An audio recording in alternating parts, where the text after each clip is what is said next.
Welcome back. Remember in Python that string is written as str, and this is a special word. Actually, it's a built-in what we call function or built-in action that we can take. Now, let me ask you this. What happens if I do string 100? 100 is clearly a number, an integer. But what if we run the string function on this? Let's find out. Let's do print here and then run this. If I click run, I get 100. All right, but is this an int or a string? To find that out, once again, let's wrap this, so the answer of whatever this value is, into type, like so.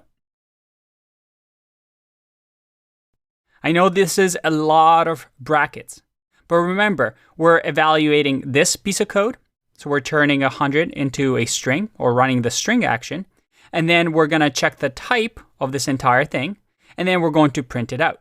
If I click run, I see that it's a string type. So we've converted 100 into string using this.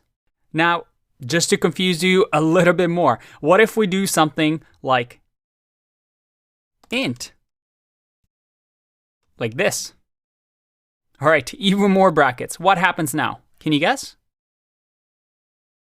Well, we convert 100 into a string, then convert it back into an integer, and then we check the type of it, which is a class int, and then we print that.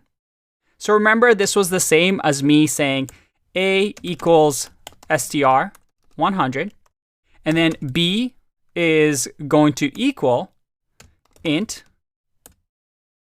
of a, because we're evaluating this part.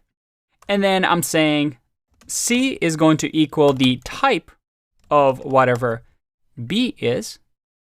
And then finally, we're printing c. So that piece of code was the same as doing this. Very, very cool.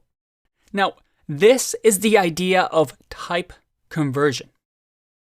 Again, if I were to write that down, it's called type conversion. We're converting the type of our data types. And you can do that throughout programming. And we'll talk a lot about this throughout the course.